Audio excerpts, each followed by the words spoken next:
Since establishment by the Spanish in the 16th century, Havana, taking the advantage of the ports, started booming its port economy based on sugar trade, which has provided funds for the building construction in both private estates and public areas.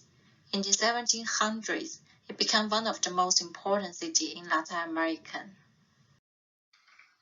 Although Havana, as the capital of Cuba, is divided into 50 municipalities in the regulation, it can be essentially described as a combination of three cities in the eyes of locals, namely Old Havana, Vedado, and the Noya suburban districts. When Havana was established in 1590, its urban structure was planned very compact like Spaniard urban pattern. This was due to the consideration of the dry weather of southern Spain rather than the humid climate of the Caribbean islands. This makes most colonial houses built in an introvert character. The existing urban structure was never abandoned, but the enveloped structure of the introvert houses gradually adapted to the local climate conditions. Havana shows unique historical forces and characteristics. The Spanish colonial legacy is displayed on the stage that Havana provides for architecture. Colorful examples and neoclassicism eclecticism at Niveau and Art Deco.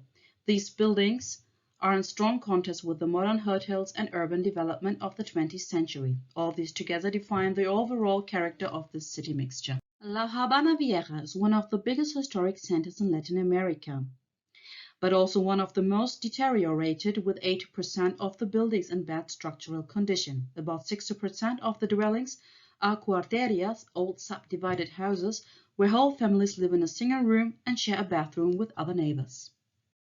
The city historian's office, Oficina del Historiador de la Ciudad de La Habana, has existed since 1938 with the task of preserving the city's cultural heritage. The office has astonishing power because of Law 143. There are two reasons for this law: the need to develop and preserve Havana's architectural heritage for tourism. Due to the densification of the city center during the 20th century, the old Havana became even more compact. Now the streets of the old city are narrow, although it can provide shade during the day, but it hinders natural ventilation. The only open space in each building is its internal courtyard for natural ventilation and social interaction. The first house built by the Spanish was based in the boho type.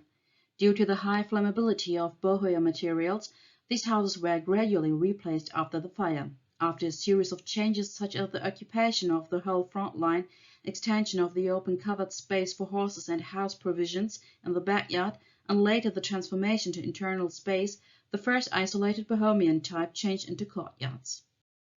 The second period can be divided into two types. Type 1 is a transformation of one family house and narrow plots from the end of the 16th century to the beginning of the 20th century. The layout of one family houses and narrow plots includes lateral courtyards. Depending on the depth of the plot, the house has one or two courtyards.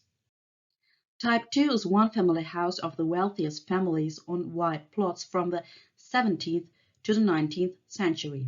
The house has one or two open courtyards. The galleries surrounding the patio were used as a transitional space between the courtyard and the interior.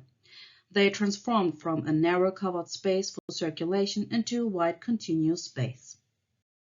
Third period occurred from the end of the 19th century to the end of the 20th century and is about multifamily and mixed buildings.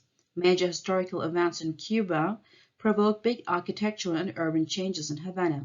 The wealthiest families moved out of their inner city and started building eclectic villas in the new areas of Cerro and Vedado. Today in Cuba, the indented intermediate levels are called barbacoas. They are created in many of the colonial buildings of the 18th century. Almost 5 meters high, very spacious rooms are divided in order to duplicate the actual living space. The building has a new internal structure, which can also be seen in the street space through additional openings in the facade. The restoration of Old Havana is internationally acclaimed as one of the world's most innovative and exciting projects of urban renaissance. The success of the reconstruction plan is based on a number of recent economic and political reforms which is caused by the ability to raise financing through free market and by the responsible city historian's office.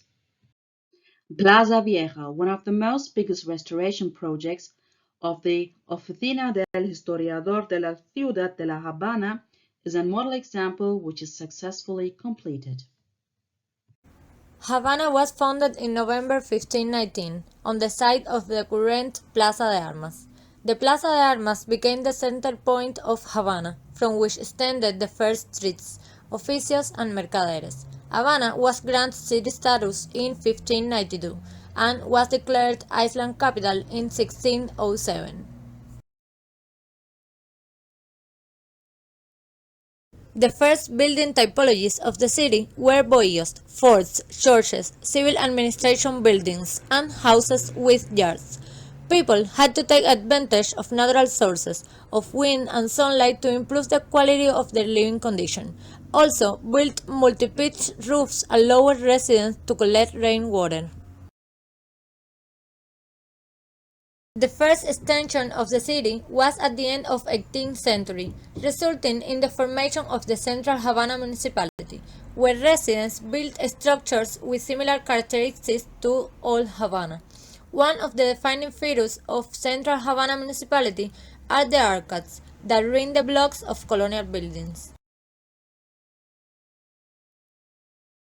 As the capital of the country, Havana has become the center of opportunity for the country, drawing migrants from the countryside.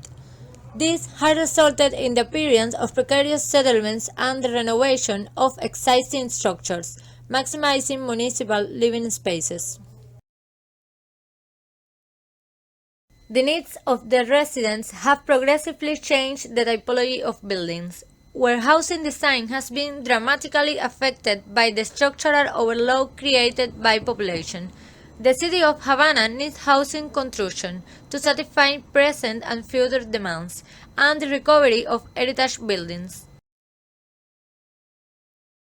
The city of Havana needs housing construction to satisfy present and future demands, the recovery of heritage buildings in a state of deterioration, and a comprehensive plan for urban renewal. As far as architecture is concerned, there will certainly be a lot of interesting developments in the next few years that are related to the renovation of the existing building and the development of the residential situation on site.